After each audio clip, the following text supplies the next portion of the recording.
اعوذ باللہ السمیع العلیم من الشیطان اللعین الرجیم بسم اللہ الرحمن الرحیم الحمد للہ رب العالمین والصلاة والسلام علی سیدنا و نبینا و شفیعنا بالقاسم محمد صلوات بھیج دیں محمد علیہ وآلہ الطیبین الطاہرین المعصومین ولعنۃ اللہ علی اعدائہم اجمعین من یومنا ھذا الی یوم الدین اما بعد فقد قال اللہ سبحانہ تبارک و تعالی فی کتابہ المبین وَهُوَ أَصْدَقُ الصَّادِقِينَ بسم اللہ الرحمن الرحیم قُلْ لَا أَسْأَلُكُمْ عَلَيْهِ أَجْرًا إِلَّا الْمَوَدَّةَ فِي الْقُرْبَى صلوات بھیج دیں محمد آل محمد پر۔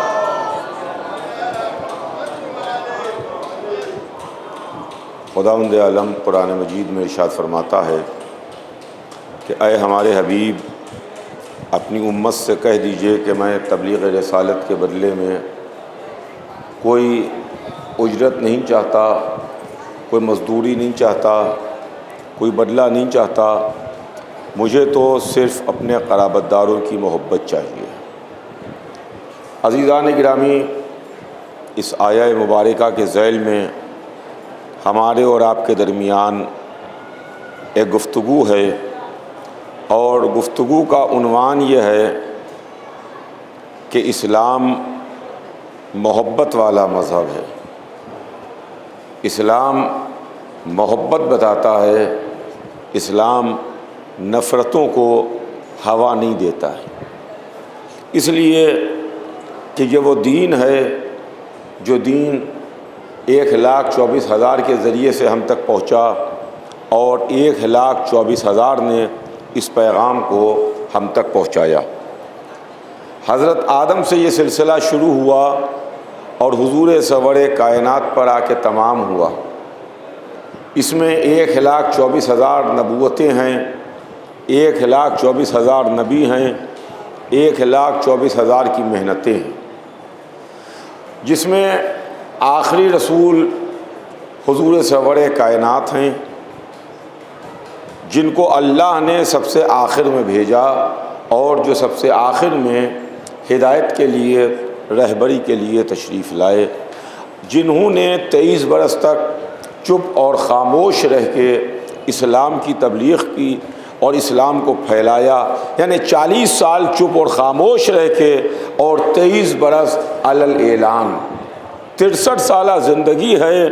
23 برس میں اللہ کو بتایا، اپنے کو پہچنوایا، قرآن کو بتایا، کعبے کو بتایا، نماز کو بتایا، روزے کو بتایا، اعمال خیر کو بتایا، جنت کو بتایا، آخرت کو بتایا، اور جو کچھ بھی مذہب میں ہے، جو کچھ بھی دین میں ہے، وہ 23 برس میں حضور سرور کائنات نے پہنچایا ہے اور بتایا ہے۔ عزیزوں، کل میں آپ کی خدمت میں عرض کر رہا تھا، مولا علی کے تعلق سے کچھ میں نے آپ کی خدمت میں عرض کیا تھا۔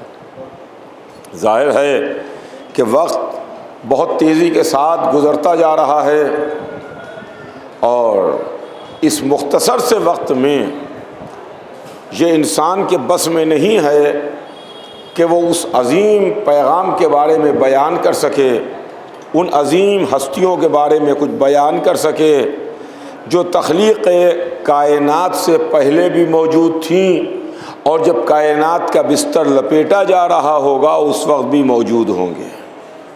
آپ غور فرمائیے گا، ہمارے پاس نہ زبان ہے، ہمارے پاس نہ بیان ہے، ہمارے پاس نہ علم ہے، کچھ بھی ہمارے پاس نہیں ہے۔ ہم تو تھوڑی دیر بطور ثواب ان اہل بیت کا تذکرہ کر لیتے ہیں جن اہل بیت کا تذکرہ انبیاء نے کیا، جن کا اوصیاء نے ذکر کیا، جن کا خاصان خدا نے ذکر کیا، اور جن کے ذکر کی معراج یہ ہے کہ ان کے پروردگار نے بھی ان کا ذکر کیا۔ ایک صلوات بھیج دیں محمد آل محمد پر۔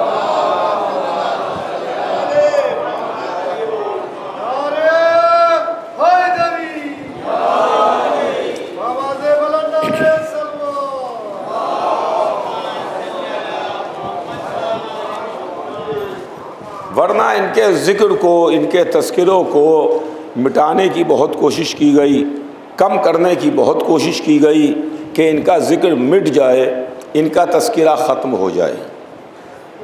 توجہ چاہوں گا عزیزان گرامی، ذکر اہل بیت، دنیا میں تذکرے ہیں، بادشاہوں کے ذکر ہیں، امراء کا تذکرہ ہے، عالموں کے ذکر ہیں، خطیبوں کے تذکرے ہیں، شعراء کے تذکرے ہیں، بڑے بڑے گھرانوں کے تذکرے ہیں۔ دنیا میں لوگ آئے ہیں، انسان آتا ہے، گھرانے ہیں، لوگ ہیں، ان کے ذکر ہیں، ان کے تذکرے ہیں، شعراء کے تذکرے ہیں، تذکروں کی پوری کتابیں ہیں، مگر یقین مانیے سر منبر آپ کی خدمت میں عرض کر رہا ہوں، صرف ایک ہی گھرانہ ایسا ہے جس کے ذکر کو مٹانے کی کوشش ہوئی ہے۔ ایک گھرانہ ایسا ہے جس ذکر کو مٹانے کی کوشش ہوئی ہے، لیکن یہ بھی ان کا معجزہ ہے کہ مٹانے والے مٹتے چلے گئے۔ کل بھی علی علی ہو رہا تھا، آج بھی علی علی ہو رہا ہے۔ ایک صلوات بھیج دے محمد آل محمد پر۔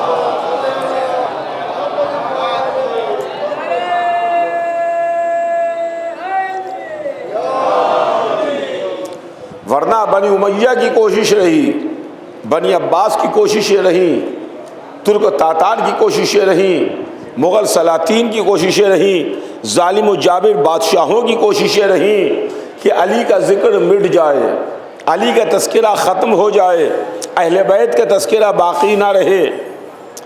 پوری کی پوری مشینری لگائی گئی، خزانوں کے منہ کھول دیے گئے کہ جو دولت چاہیے ہے تمہیں، دولت کی کوئی کمی نہیں ہوگی۔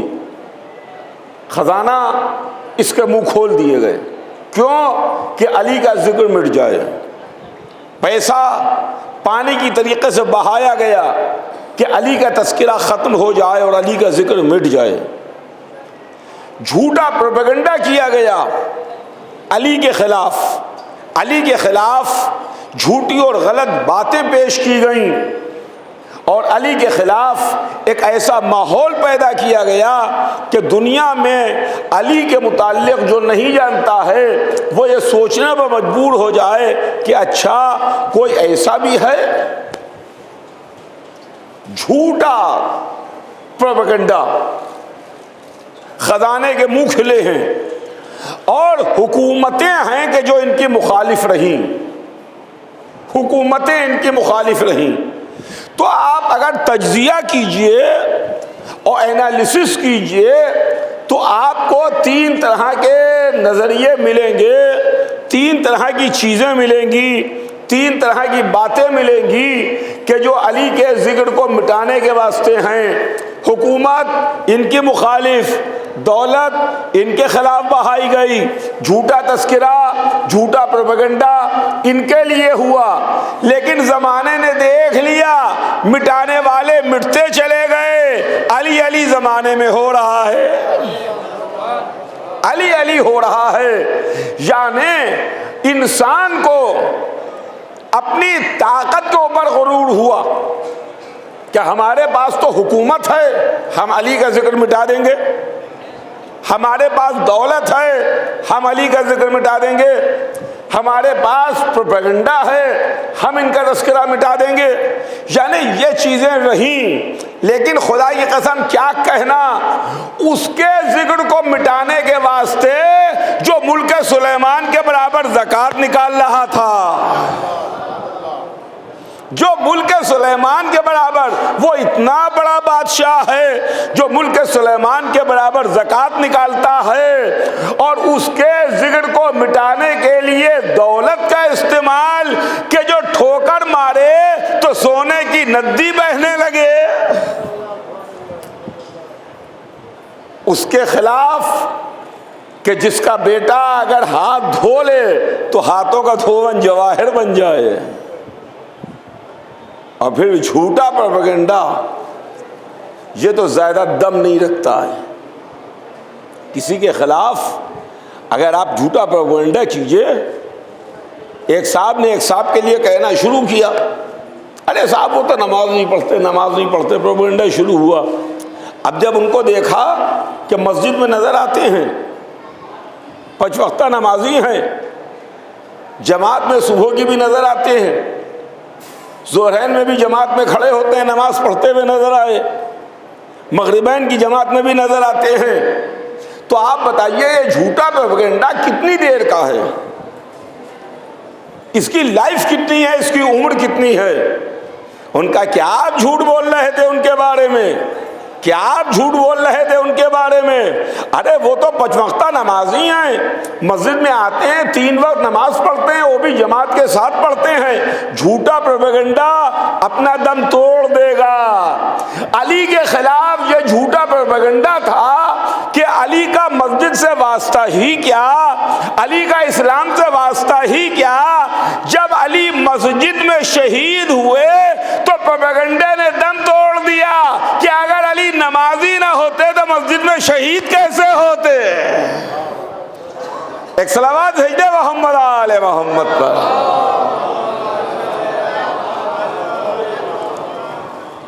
تو عزیزان گرامی، دشمنی ہے اہل بیت و دشمنی ہے حیدر کرار، کل بھی تھی آج بھی ہے، کل بھی تھی اور آج بھی ہے۔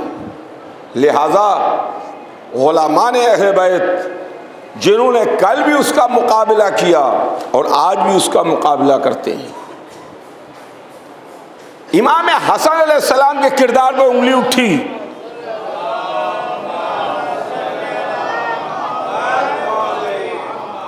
کہ امام حسن علیہ السلام کے تو بازو میں طاقت نہیں تھی، امام حسن علیہ السلام کے بازو میں قوت نہیں تھی، اس لیے حسن نے صلح کی ہے۔ آپ غور فرمائیے، اس لیے حسن نے صلح کی کہ امام حسن کے بازو میں طاقت اور قوت نہیں تھی، اس لیے انہوں نے صلح کی ہے۔ یہ نقطہ اعتراض کرنے والے بھول گئے کہ حسن معصوم ہیں، حسن امام ہیں، حسن کے پاس اسلام کو بچانے کی ذمہ داری ہے۔ یہ بھول گئے کہ حسن امام ہیں، امام زمانے کی مصلحت نہیں دیکھتا ہے، اللہ کی مرضی دیکھتا ہے۔ سنیے گا، اللہ کی مرضی دیکھتا ہے۔ اگر بات یہی ہے کہ امام حسن نے تلوار نہیں چلائی، اس لیے تلوار نہیں چلائی کہ ان کے بازو میں طاقت نہیں تھی، تو پھر سرکار ہاتھ جوڑ کے عرض ہے، پھر رسول اللہ کے واسطے آپ کیا فرماتے ہیں؟ رسول اللہ کے بارے میں کیا خیال ہے؟ رسول کو آپ طاقتور مانتے ہیں کہ رسول اللہ کو کمزور مانتے ہیں؟ رسول طاقتور ہیں کہ رسول اللہ کمزور ہیں؟ ہے کسی میں دم جو کہے کہ معاذ اللہ رسول اللہ کمزور ہیں؟ ہے کسی میں دم جو رسول اللہ کے اوپر یہ الزام لگائے کہ رسول کمزور ہیں؟ مگر کبھی رسول نے تلوار نہیں چلائی۔ امام حسن نے تو ایک مرتبہ تلوار چلائی ہے، رسول اللہ نے کبھی تلوار نہیں چلائی۔ ان کا کہ رسول اللہ نے صلح کی، اگر امام حسن نے صلح کی ہے تو رسول اللہ نے بھی صلح کی ہے۔ اگر یہی معیار ہے، صلح کرنا کمزوری کی علامت ہے، تو پہلے وہ اعتراض رسول پر کرو، اس کے بعد اعتراض علی پر کرو، اس کے بعد یہ اعتراض حسن پر ہوگا۔ توجہ چاہتا ہوں، صلوات بھیج دے محمد آل محمد پر۔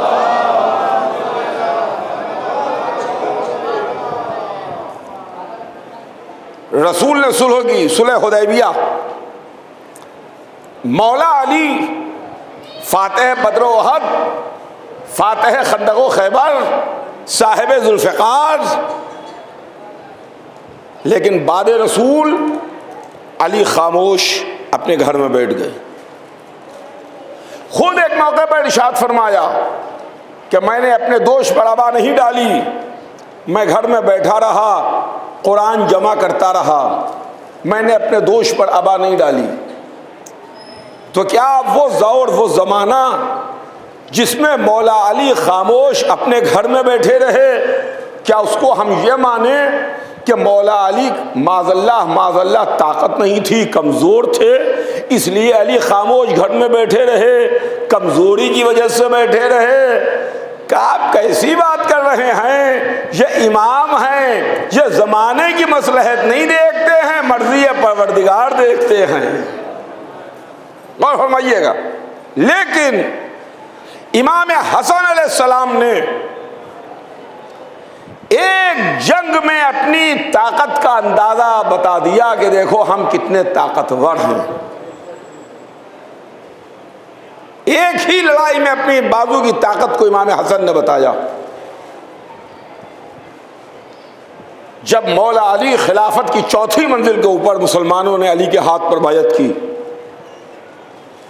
اور مسلمانوں نے مولا علی کو اپنا خلیفہ بنایا کہ آپ ہمارے خلیفہ ہیں، ہم آپ کے ہاتھ پر بیعت کریں گے، حالات کچھ بگڑے، حالات خراب ہوئے، اور یہاں تک کہ علی سے مقابلے کے لیے کوئی اپنے گھر سے نکل کے میدان میں آیا، اور اسلام میں بڑی عظیم جنگ جو جنگ جمل کے نام سے مشہور ہے وہ جنگ جمل ہوئی۔ مجھے جنگ جمل نہیں عرض کرنا ہے، بڑی قیامت خیز جنگ تھی، دونوں طرف مسلمان تھے، دونوں طرف صحابی تھے، دونوں طرف لا الہ الا اللہ محمد رسول اللہ کہنے والے تھے، دونوں طرف حاجی تھے، دونوں طرف قرآن تھا، دونوں طرف کعبے کے ماننے والے، مگر فرق یہ ہے ایک طرف رسول سے وہ رشتہ تھا جو نکاح سے جڑا ہوا تھا، دوسری طرف وہ رشتہ تھا کہ جو خونی رشتہ تھا۔ غور فرمائیے گا آپ، اس سے زیادہ میں وضاحت نہیں کر سکتا۔ جمل کی لڑائی، جنگ کا آغاز ہوا، تلواریں چلنا شروع ہوئیں، تیروں کی بارش شروع ہوئی کہ مولا علی نے اپنے بیٹے محمد حنفیہ سے کہا، محمد جاؤ جا کے بڑھ کے دشمن پر حملہ کرو۔ محمد حنفیہ آگے بڑھے، دشمن پر حملہ کیا، تیروں کی بارش تیز ہوئی، محمد حنفیہ کے بڑھتے ہوئے قدم رکے، پھر مولا آگے بڑھے، محمد کی پشت پر ہاتھ رکھا، کہا محمد آگے بڑھو، محمد آگے بڑھے، لیکن جب پھر تیر آنے لگے تو محمد حنفیہ کے بڑھے ہوئے قدم رک گئے۔ علی آگے بڑھاتے تھے، تیروں کی بارش میں محمد حنفیہ کے بڑھے ہوئے قدم رک جاتے تھے کہ ایک مرتبہ امام حسن علیہ السلام جو اپنے بابا کے پہلو میں کھڑے ہوئے تھے وہ یہ منظر دیکھ رہے تھے، انہوں نے بے نیام تلوار نکالی اور بے نیام تلوار لیے ہوئے میدان میں آئے، رہوار پر سوار ہیں، تلوار چلا رہے ہیں، دشمنوں کو مار رہے ہیں، کٹ کٹ کے انسانی سر گر رہے ہیں، تیروں کی بارش ہو رہی ہے۔ حسن میدان میں لشکر کے قلب میں جا کے تلوار چلا رہے ہیں اور جنگ کو فتح کر کے اپنے باپ کے پہلو میں آگے گردن جھکا کے کھڑے ہو گئے۔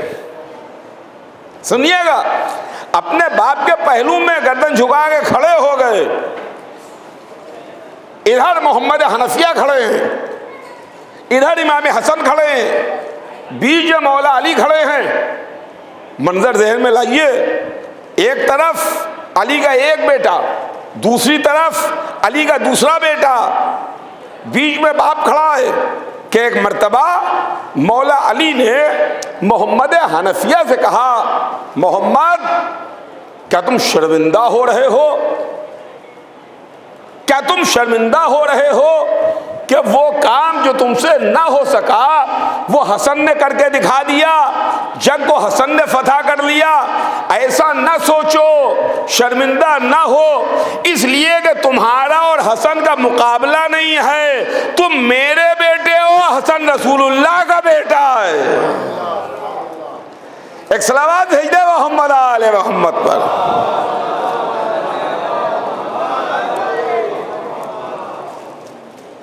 تو عزیزان گرامی، یہ امام حسن علیہ السلام ہماری جان فدا اور ہماری جان نثار،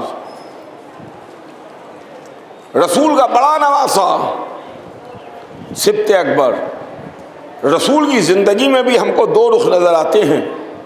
اگر ایک طرف بدر و احد ہے، خندق و خیبر ہے، تو دوسری طرف صلح حدیبیہ ہے۔ ویسے ہی مولا علی کی زندگی میں بھی ہم کو دو رخ نظر آتے ہیں۔ اگر رسول کے ساتھ بدر و احد، خندق و خیبر میں علی تلوار چلاتے ہیں، تو رسول کے بعد خاموش گھر میں بیٹھتے ہیں، اور پھر جب دشمن آ کے علی کو للکارتا ہے، علی کو آ کے للکارتا ہے، تو علی پھر بے نیام ذوالفقار لیے پھر میدان میں آ جاتے ہیں، اور دنیا علی کو دیکھتی ہے کہ کبھی جمل میں علی تلوار چلا رہے ہیں، کبھی صفین میں علی تلوار چلا رہے ہیں، کبھی نہروان میں علی تلوار چلا رہے ہیں۔ وہ علی کی تلوار چل رہی ہے، جمل و صفین و نہروان میں تلوار چل رہی ہے۔ اور پھر امام حسن علیہ السلام نے، توجہ چاہوں گا عزیزوں، جو صلحوں کی یہ چیزیں کب پڑھی جاتی ہیں، آپ تاریخ میں اٹھا کے دیکھیے، آپ کو مل جائے گا۔ جو صلحوں کی ہے وہ صلح نامہ تاریخ کے سینے میں محفوظ ہے۔ آپ اٹھا کے دیکھیے صلح نامے کی کیا شرطیں ہیں۔ مجھے اس سلسلے میں وقت نہیں ہے جو آپ کو خدمت میں تفصیل سے عرض کر سکوں، لیکن ایک بات ضرور ذہن میں رکھیے گا، جو صلح نامے کی شرطیں ہیں اس کو آپ اٹھا کے دیکھ لیجئے، پڑھ لیجئے۔ 7 شرطیں ہیں صلح نامے کی، 7 شرطیں ہیں صلح نامے کی، جو صلح نامہ امام حسن علیہ السلام نے مرتب کیا۔ شرطیں لکھنے والے امام حسن ہیں، اور شرطیں ماننے والا سامنے حاکم شام ہے۔ شرطیں لکھنے والے حسن ہیں، شرطیں ماننے والا حاکم شام ہے۔ اس میں امام حسن علیہ السلام، جن پر ہماری جان نثار اور ہماری جان فدا، ہم پر یہ اعتراض کیا جاتا ہے کہ آپ تو بہت بات کے ہیں، آپ تو رسول کے زمانے میں نہیں تھے، یعنی شیعہ رسول اللہ کے زمانے میں نہیں تھے، شیعہ مولا علی کے زمانے میں نہیں تھے، شیعہ اور ائمہ کے زمانے میں نہیں تھے۔ یہ تو شیعہ بہت بعد کی پیداوار ہیں، کئی سو سال بعد، اسلام کے کئی سو سال بعد، 400-500 سال بعد کی پیداوار ہیں شیعہ۔ یعنی عداوت میں ہماری جوہر عقل بھی سلب ہو گیا، سمجھ میں نہیں آ رہا ہے کہ کیا اعتراض کر رہے ہیں، کیا کہہ رہے ہیں، کیا لکھ رہے ہیں۔ توجہ چاہوں گا عزیزان گرامی، غور فرمائیے گا۔ آپ صلح نامہ جا کے تاریخ میں پڑھ لیجئے، دیکھ لیجئے گھر پر، آپ کو مل جائے گا کہ جو امام حسن علیہ السلام نے صلح نامہ تحریر کیا، اس میں کیا شرطیں ہیں۔ ہمارے اوپر اعتراض ہے کہ ارے صاحب ہم تو بہت بعد کی پیداوار ہیں، ہم تو بہت بعد کی پیداوار ہیں، 400-500 سال بعد رسول اللہ کے ہم وجود میں آئے ہیں، ہمیں کیا معلوم، ہم 2024 میں زندہ ہیں، 1446 میں زندہ ہیں، ہمیں کیا پتا کہ 1400 ہجری میں ہم تھے کہ نہیں تھے، سن 20 ہجری میں تھے کہ نہیں تھے، سن 40 ہجری میں تھے کہ نہیں تھے، سن 60 ہجری میں تھے کہ نہیں تھے، 100 ہجری میں تھے کہ نہیں تھے، ہم تو آج کے مسلمان ہیں۔ لیکن جو امام حسن نے صلح نامہ تحریر کیا، اس میں امام حسن نے اس بات کو لکھا، پہلی شرط ہے کہ علی کے شیعہ جہاں جہاں بھی رہیں گے ان کی جان، مال، عزت، آبرو محفوظ رہے گی۔ جان، مال، عزت، آبرو محفوظ رہے گی۔ اس کا مطلب یہ ہے کہ جب امام امام حسن نے سلونامہ تحریر کیا اس وقت علی کے شیعہ تھے، علی کے شیعہ موجود تھے، تبھی تو امام حسن نے لکھا کہ شیعان علی۔ اب آئیے یہیں سے ایک معاملہ اور بھی حل ہوتا ہے اور ایک معاملے پر اور بھی روشنی پڑتی ہے، وہ یہ ہے کہ ہمارے یہاں لکھنؤ میں جو مسئلے بولی جاتی ہیں وہ اس میں ایک مسئلہ ہے، لکھنؤ میں بولی جاتی ہے کہ کھسیانی بلی کھمبا نوچے، یہ لکھنؤ میں بولی جاتی ہے۔ بلی جس تمہاری چھینکے کے اوپر وہ اس تک تو پہنچ نہیں سکی، وہ کھمبا بیچ میں تھا، پلر تھا، اب وہ کھمبے کو نوچ رہی ہے اور جو چھینکا ٹنگا ہوا تھا جس میں کھانے کا سامان رکھا ہوا تھا جو تھا اس تک نہیں پہنچ پا رہی ہے۔ تو لکھنؤ میں ایک مسئلہ مشہور ہوئی کہ کھسیانی بلی کھمبا نوچے، ہے نا، یہ مسئلہ ہے۔ یہی معاملہ کچھ عالم اسلام کا ہے۔ ہم اگر 400-500 سال پہلے کی پیداوار ہیں تو پھر آپ نے یہ کیوں فرمایا کہ یہ شیعہ ہی تھے جنہوں نے حسین کو قتل کیا تھا؟ ایک صلوات بھیج دے محمد آل محمد پر۔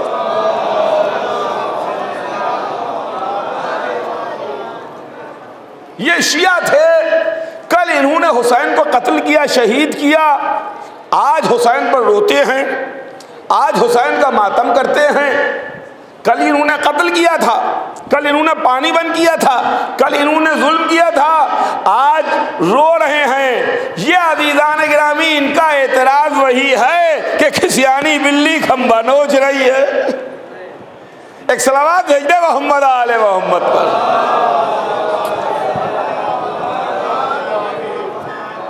مگر ایک نکتہ لکھنے والے بھول گئے۔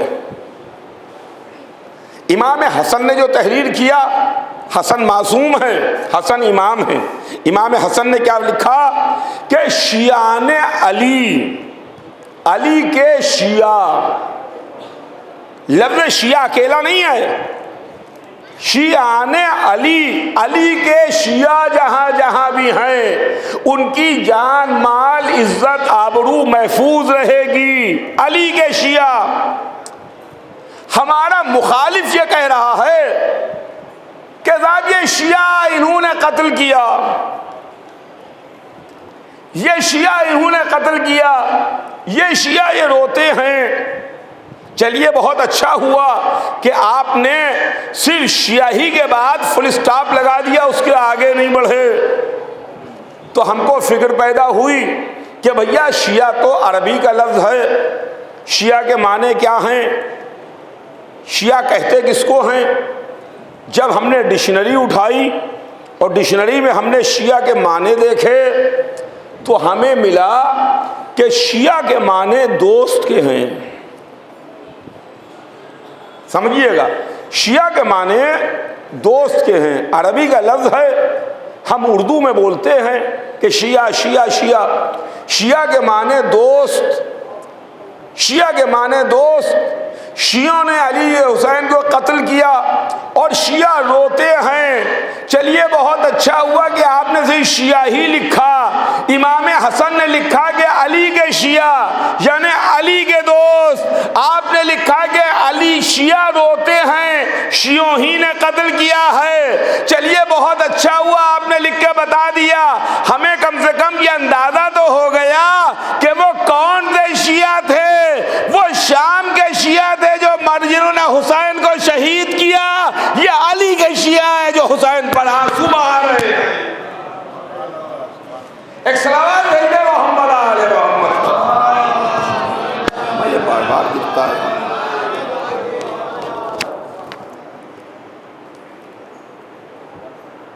شام کے شیعہ تھے، شام کے دوست تھے، امیر شام کے دوست تھے جنہوں نے حسین کو شہید کیا، اور شیعہ روتے ہیں تو علی کے شیعہ روتے ہیں، حسین کے شیعہ روتے ہیں، یہ عزادار ہیں، یہ علی کے شیعہ ہیں۔ یہ اہل بیت کے شیعہ ہیں، یہ حسین کے شیعہ ہیں، یہ غدیر کے شیعہ ہیں، یہ آل رسول کے شیعہ ہیں، یہ روتے ہیں۔ مسلمان تو بہت ہیں، لا الہ الا اللہ کہنے والے، محمد الرسول اللہ کہنے والے، نام نہاد کلمہ پڑھنے والے، مگر جب محرم کا چاند فلک پر نمودار ہوتا ہے تو ہر مسلمان کی آنکھوں میں آنسو نہیں آتے، ہر مسلمان نہیں روتا۔ روتے ہیں تو وہی روتے ہیں جو علی کو پہلا امام مانتے ہیں، روتے ہیں تو وہی روتے ہیں جو حسین کو امام مانتے ہیں۔ بس عزیزان گرامی، ہم آنسو بہا رہے ہیں، ہم گریا کر رہے ہیں، اور اب آج رات سے بڑی راتیں شروع ہو گئی، 7ویں رات آ گئی۔ بات کہتے میں 6 دن گزر گئے، یہ 7ویں رات ہے۔ ذرا سا میرے ساتھ کربلا چلیے، خیام حسینی کی طرف کان لگا کے آوازوں کو سنیے۔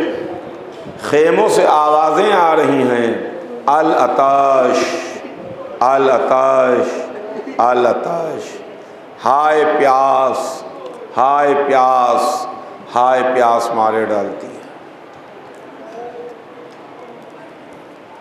حسین کے خیموں میں قطرہ آب نہ تھا، حسین کے خیموں میں پانی نہ تھا، چھوٹے چھوٹے بچے العطش کی صدائیں بلند کر رہے تھے۔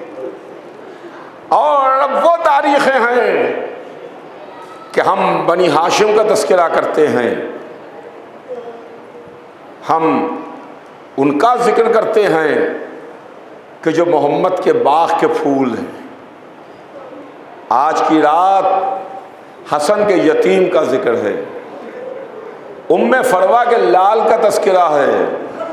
آپ کو معلوم ہے نا کہ جب امام حسن علیہ السلام دنیا سے سدھار رہے تھے تو قاسم کو اپنے قریب بلایا اور بلا کے بازو میں ایک تعویذ باندھا، یہ کہتے ہوئے تعویذ باندھا کہ میرے لال قاسم، جب کوئی مشکل موقع آئے تو تعویذ کھول کے پڑھ لینا۔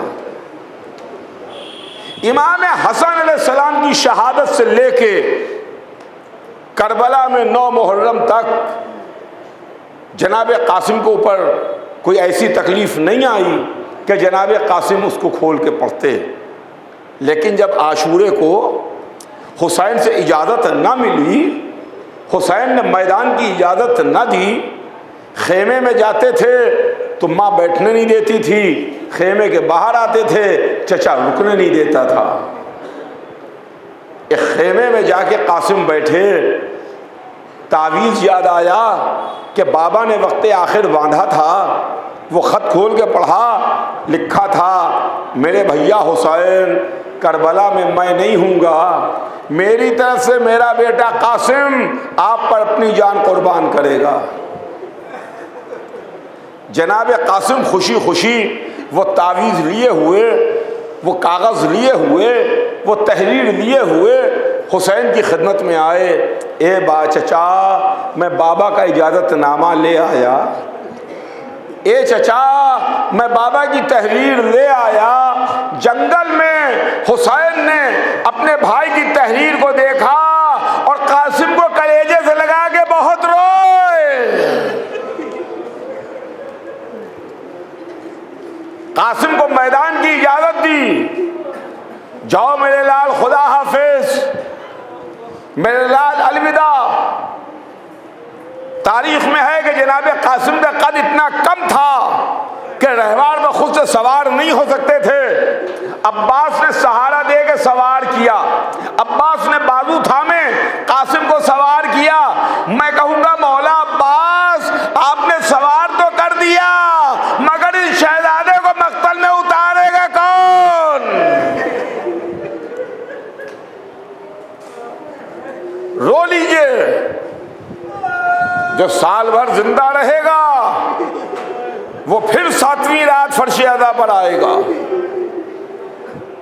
وہ پھر قاسم کا ذکر بر آنسو بہائے گا۔ حسن کے یتیم کا ماتم کرے گا۔ حسین نے اجازت دی، قاسم رہوار پر سوار ہوئے، چچا کو سلام کیا، خدا حافظ کہہ کے مقتل میں سدھارے، قیامت کی لڑائی لڑے۔